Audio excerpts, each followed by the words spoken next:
നമുക്ക് കുരിശ് വരച്ചുകൊണ്ട് ഈ പ്രഭാത പ്രാർത്ഥനയിലേക്ക് പ്രവേശിക്കാം.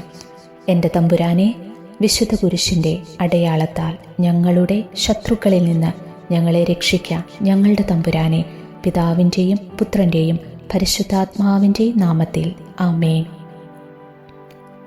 സങ്കീർത്തനങ്ങളുടെ പുസ്തകം 27 അധ്യായം 5 തിരുവചനം. ക്ലേശകാലത്ത് അവിടുന്ന് തൻ്റെ ആലയത്തിൽ എനിക്ക് അഭയം നൽകും. തൻ്റെ കൂടാരത്തിനുള്ളിൽ എന്നെ ഒളിപ്പിക്കും. എന്നെ ഉയർന്ന പാറമേൽ നിർത്തും. കർത്താവേ, ഈ പ്രഭാതത്തിൽ എന്നെ വിളിച്ചുണർത്തി എനിക്കായി അങ്ങ് നൽകിയ ഈ വചനത്തെ ഓർത്ത് ഞാൻ അങ്ങയെ സ്തുതിക്കുന്നു.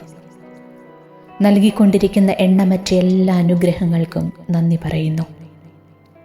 എൻ്റെ കഷ്ടതയുടെ നാളുകളിൽ എനിക്ക് കൂട്ടിരിക്കുന്നവനാണ് അവിടുന്നെന്നും അവിടുത്തെ ആലയത്തിൽ എനിക്ക് അഭയം നൽകി ശത്രുവിൻ്റെ കരങ്ങളിൽ നിന്ന് എന്നെ രക്ഷിച്ച് തൻ്റെ കൂടാരത്തിനുള്ളിൽ എന്നെ ഒളിപ്പിക്കുന്നവനാണെന്നും ഞാൻ അറിയുന്നു നാഥ. പ്രിയരെ, ജീവിതം മുഴുവൻ ദൈവകരങ്ങളിൽ സമർപ്പിച്ച ഈ സമയം നമുക്ക് പ്രാർത്ഥിക്കാം. നിന്നെ വിഷമിപ്പിക്കുന്ന വിഷയങ്ങളെ ഈശോയ്ക്ക് കൊടുക്കാം. നിന്റെ കണ്ണീരിനും കഷ്ടപ്പാടിനും പകരമായി ദൈവം ഒരു വലിയ സന്തോഷം നിനക്കായി കരുതി വച്ചിട്ടുണ്ട്. അതുകൊണ്ട് തുറക്കപ്പെടാത്ത വാതിലുകളെ ഓർത്ത് ഇനി നീ ഒരിക്കലും വിഷമിക്കരുത്. നിനക്കായി ദൈവം അതിലും വലിയൊരു വാതില് തുറന്നു വെച്ചിട്ടുണ്ട്. മനുഷ്യർ നമ്മെ തള്ളിക്കളയുമ്പോൾ അവിടെ ദൈവം നിന്നെ ഉയർത്തും. നീ ഒരു പരാജയമാണെന്ന്, നിന്നെ ഒന്നിനും കൊള്ളില്ല എന്ന് ലോകം ഇന്ന് നിന്നെ നോക്കി പറയുന്നുണ്ടെങ്കിൽ ഈശോ നിന്നോട് പറയും, മകനെ, മകളെ, നീ എനിക്ക് ഒത്തിരി വിലപ്പെട്ടവനും ബഹുമാന്യനും പ്രിയങ്കരനുമായതുകൊണ്ട് നീ ഭയപ്പെടേണ്ട, ഞാൻ നിൻ്റെ കൂടെയുണ്ട്. യെശയ്യായുടെ പുസ്തകം 43:4-5 വചനം. എന്നെ പലപ്പോഴും ശക്തിപ്പെടുത്തിയ ഒരു വചനമാണിത്. ഒരുപാട് തിരസ്കരണങ്ങളിലൂടെയും വേദനകളിലൂടെയും ഒക്കെ കടന്നുപോയ ഒരാളാണ് ഞാനും. എനിക്ക് കഴിവില്ലെന്ന് പറഞ്ഞ് എന്നെ മാറ്റി നിർത്തിയവരുണ്ട്. സമ്പത്തില്ലാത്തതിൻ്റെ പേരിൽ ചെറിയ ക്ലാസ്സിലൊക്കെ പഠിക്കുമ്പോൾ കൂടെയുള്ള കൂട്ടുകാർ ഒന്നും എന്നോട് മിണ്ടാറില്ലായിരുന്നു. വേദപാഠ ക്ലാസ്സിലെ കാര്യമാണ് കേട്ടോ ഞാനീ പറയുന്നത്. എൻ്റെ കൂടെ പഠിച്ച കുട്ടികളൊക്കെ ഒത്തിരി നല്ല സാമ്പത്തിക സ്ഥിതിയുള്ള വീട്ടിലെ കുട്ടികളായിരുന്നു. മാറി മാറിയിടാൻ അവർക്കൊക്കെ ഒരുപാട് ഡ്രസ്സുകളുണ്ടായിരുന്നു. എനിക്കുള്ളതാകെ 2-3 ഡ്രസ്സ് മാത്രം. ഒത്തിരി അവഗണനകൾ അന്നൊക്കെ ഞാൻ ഏറ്റുവാങ്ങിയിട്ടുണ്ട്. ആ കുഞ്ഞു മനസ്സന്ന് ഒത്തിരി വേദനിച്ചിട്ടുണ്ട്. ആ സങ്കടം ആരും കണ്ടില്ലെങ്കിലും ഈശോ അത് കണ്ടു. ഒരിക്കൽ കുമ്പസാരത്തിൽ ഞാൻ അച്ഛനോട് പറഞ്ഞു, അച്ഛാ, എൻ്റെ കൂടെ വേദപാഠം പഠിക്കുന്ന കുട്ടികളിൽ ഒരാളൊഴിച്ച് ബാക്കി ആരും എന്നോട് മിണ്ടില്ല. എൻ്റെ അടുത്തിരിക്കുമ്പോൾ അവർ നീങ്ങിയിരിക്കും. ഞാൻ അവരോട് ഒരു തെറ്റും ചെയ്തിട്ടില്ല. എനിക്ക് നല്ല ഡ്രസ്സില്ലെന്ന് പറഞ്ഞ് അവരെന്നെ കളിയാക്കുന്നു. ഇനി ഞാൻ പള്ളിയിൽ വരില്ല അച്ഛ എന്ന് പറഞ്ഞ് ഞാനൊന്ന് ഒത്തിരി കരഞ്ഞു. അന്നൊക്കെ എനിക്ക് സ്കൂളിൽ പോകാൻ മാത്രമേ ഇഷ്ടമുണ്ടായിരുന്നുള്ളൂ. ചെറിയ ക്ലാസ്സിലൊക്കെ വേദപാഠത്തിന് പോകാൻ എനിക്ക് ഒട്ടും ഇഷ്ടമില്ലായിരുന്നു. പള്ളിയിൽ പോകും, പക്ഷേ വേദപാഠ ക്ലാസ്സിൽ പോകാൻ ഇഷ്ടമില്ല. വേദപാഠത്തിന് എൻ്റെ കൂടെ പഠിക്കുന്ന കുട്ടികളൊക്കെ വലിയ വീട്ടിലെ കുട്ടികളാണ്. അതുകൊണ്ട് തന്നെ അവരെന്നെ എപ്പോഴും മാറ്റി നിർത്തുമായിരുന്നു. അന്ന് എൻ്റെ കരച്ചിൽ കണ്ട് അച്ഛൻ എനിക്ക് പറഞ്ഞു തന്ന വചനമായിരുന്നു ഞാനിപ്പം നിങ്ങളോട് പങ്കുവച്ച ആ വചനം.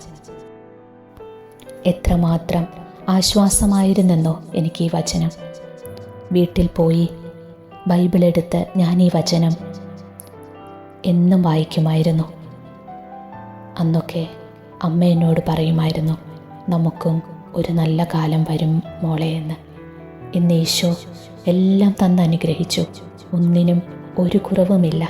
സമൃദ്ധിയുടെ നടുവിൽ ജീവിക്കുമ്പോഴും ആ പഴയ കാലം ഞാൻ ഓർക്കാറുണ്ട്. അതുകൊണ്ടാണ് പലപ്പോഴും നന്ദി പറഞ്ഞ് പ്രാർത്ഥിക്കുന്ന സമയത്തൊക്കെ ഞാനറിയാതെ എൻ്റെ കണ്ണുകൾ നിറയാറുണ്ട്. അത്രയേറെ അനുഗ്രഹങ്ങളാണ്, ആഗ്രഹിച്ചതിലും അധികം അനുഗ്രഹങ്ങൾ ഈശോ തന്നു. എല്ലാവരാലും ഉപേക്ഷിക്കപ്പെട്ട ഒരവസ്ഥയിലൂടെയാണോ നിൻ്റെ ജീവിതം ഇന്ന് കടന്നു പോകുന്നതെങ്കിൽ ഈശോ നിന്നോടും പറയുന്നുണ്ട്, മകനെ, മകളെ, നീ എനിക്ക് ഒത്തിരി വിലപ്പെട്ടവനാ. നീ എനിക്ക് ബഹുമാന്യനും പ്രിയങ്കരനുമായതുകൊണ്ട് നീ ഒരിക്കലും ഭയപ്പെടേണ്ട. ഞാൻ നിൻ്റെ കൂടെയുണ്ട്. ആരൊക്കെ നിന്നെ തള്ളി പറഞ്ഞാലും ഞാൻ നിൻ്റെ കൂടെയുണ്ട് മകളെ. യെശയ്യാ 43:4-5 വചനം. വേദനയുടെ നിമിഷങ്ങളിൽ, ഒറ്റപ്പെടലിൻ്റെ നിമിഷങ്ങളിൽ നിനക്ക് ശക്തിയായി മാറട്ടെ. ദൈവത്തിന് നമ്മോടുള്ള സ്നേഹം മുഴുവനും ഈ വാക്കുകളിലുണ്ട്, അല്ലേ? ആ ദൈവത്തെ നമുക്ക് വേദനിപ്പിക്കാതിരിക്കാം. നമ്മെ ഒത്തിരി സ്നേഹിക്കുന്ന ഈശോയെ ഇത്തിരിയെങ്കിലും നമുക്കും ഒന്ന് തിരിച്ച് സ്നേഹിക്കണ്ടേ? ഈശോയെ, ഞാൻ നിന്നെ സ്നേഹിക്കുന്നു. ഈ ലോകത്തിലുള്ള എല്ലാറ്റിനേക്കാളും ഉപരിയായി ഞാൻ അങ്ങയെ സ്നേഹിക്കുന്നു. ഒത്തിരി പ്രയാസങ്ങളേറി വരുമ്പോൾ പലപ്പോഴും ഈശോയെ തള്ളി പറയുന്നവരാണ് ഞങ്ങളിലേറെയും. വിശ്വാസം നഷ്ടപ്പെട്ടു പോകുന്ന അവസ്ഥകൾ, പ്രാർത്ഥിച്ചിട്ടും ഫലം കിട്ടാതെ വരുമ്പോൾ നിരാശരായി പോകുന്ന മനുഷ്യരാണ് തമ്പുരാനെ ഞങ്ങൾ ഓരോരുത്തരും. ഇന്ന് ഈശോ നമ്മോട് പറയുന്നത്, നമ്മുടെ ജീവിതങ്ങൾക്കിന്ന് ഏറ്റവും ആവശ്യം പൗലോസിൻ്റെ വിശ്വാസമാണ്. കാരാഗൃഹത്തിൽ കിടന്ന് അടിയും കുത്തും വേദനയും ഒക്കെ അനുഭവിക്കുമ്പോഴും അവൻ ഒരു നാളും യേശു കർത്താവിനെ തള്ളിപ്പറഞ്ഞിട്ടില്ല. ജീവിതത്തിലെ ഇരുണ്ട നിമിഷങ്ങളിൽ, കഷ്ടങ്ങളേറുമ്പോൾ, വേദനകൾ ഒന്നിനു പിറകെ ഒന്നായി വരുമ്പോൾ ഓർക്കുക, വിശ്വാസത്തിൻ്റെ അവസാനമല്ല ഈ വേദന. അത് ദൈവം നിൻ്റെ ജീവിതത്തിൽ പ്രവർത്തിക്കാൻ തുടങ്ങിയിരിക്കുന്നു എന്നതിൻ്റെ അടയാളമാണ്. ഈ വേദനകളെല്ലാം പ്രാർത്ഥിക്കും തോറും കഷ്ടതകളേറി വരുന്നുണ്ടെങ്കിൽ ഓർത്തോളൂ, ദൈവം നിൻ്റെ പ്രാർത്ഥനകൾ കേട്ടു തുടങ്ങിയിരിക്കുന്നു. നിൻ്റെ മുറിവുകളെ തകർന്ന മനസ്സിൽ സ്പർശിക്കുവാൻ കർത്താവിനെ അനുവദിക്കുക. നമ്മെ നോക്കുന്ന കർത്താവിൻ്റെ കണ്ണുകൾ നനവുള്ളതാണ്. തകർന്നടിയുന്ന ഇടത്തുനിന്ന് അവൻ നിന്നെ എഴുന്നേൽപ്പിക്കും. നിന്നെ തളർത്തിയിട്ടിരിക്കുന്ന ഇടത്തുനിന്ന് നീ തളിർത്ത് കൂടുതൽ ഫലം കായ്ക്കും. നമുക്കൊരിക്കൽ കൂടി വിശ്വാസത്തോടെ സങ്കീർത്തനം 27:5 വചനം ഏറ്റുപറഞ്ഞ് പ്രാർത്ഥിക്കാം. ക്ലേശകാലത്ത് അവിടുന്ന് തൻ്റെ ആലയത്തിൽ എനിക്ക് അഭയം നൽകും. തൻ്റെ കൂടാരത്തിനുള്ളിൽ എന്നെ ഒളിപ്പിക്കും. എന്നെ ഉയർന്ന പാറമേൽ നിർത്തും. ക്ലേശകാലത്ത് അവിടുന്ന് തൻ്റെ ആലയത്തിൽ എനിക്ക് അഭയം നൽകും. തൻ്റെ കൂടാരത്തിനുള്ളിൽ എന്നെ ഒളിപ്പിക്കും. എന്നെ ഉയർന്ന പാറമേൽ നിർത്തും. ഈ വചനം ഇന്ന് നിനക്ക് സംരക്ഷണമാകട്ടെ, കരുതലാകട്ടെ. ഈ വചനത്തിൻ്റെ അഭിഷേകത്താൽ ജീവിതം അനുഗ്രഹിക്കപ്പെടട്ടെ. ഇല പൊഴിയും കാലങ്ങൾക്കപ്പുറം തളിരണിയും കാലമുണ്ടതോർക്കണം. കവിളിലൂടൊഴുകുന്ന കണ്ണീരിനപ്പുറം പുഞ്ചിരിയുണ്ടെന്നതും ഓർക്കണം.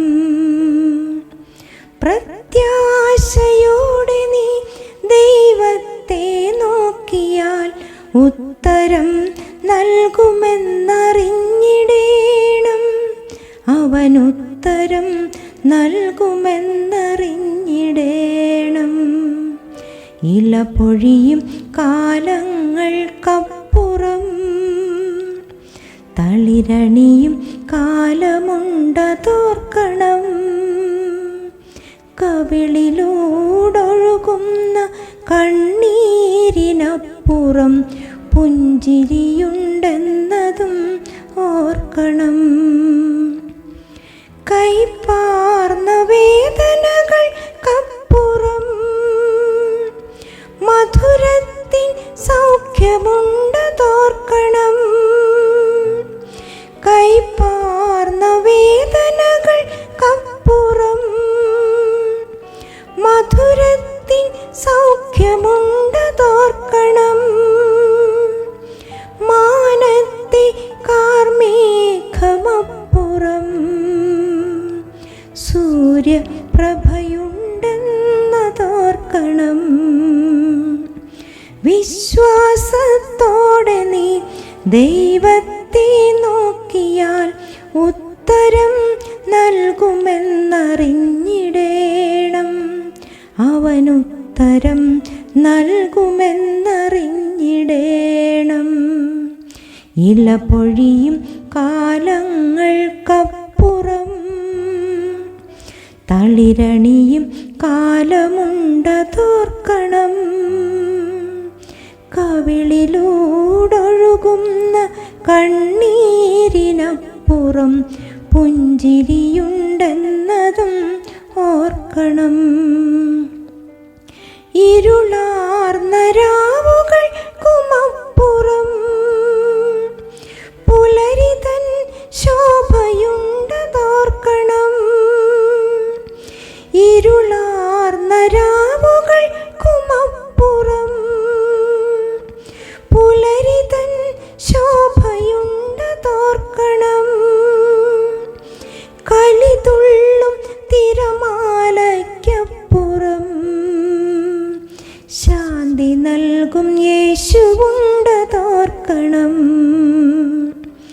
വിശ്വാസത്തോടെ നീ ദൈവത്തെ നോക്കിയാൽ ഉത്തരം നൽകുമെന്നറിഞ്ഞിടേണം.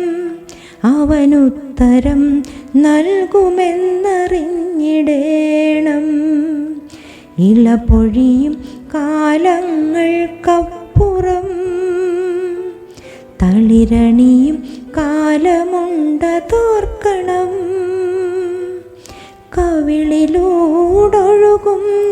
കണ്ണീരിനപ്പുറം പുഞ്ചിരിയുണ്ടെന്നതും ഓർക്കണം. പ്രത്യാശയോടെ നീ ദൈവത്തെ നോക്കിയാൽ ഉത്തരം നൽകുമെന്നറിഞ്ഞിടേണം.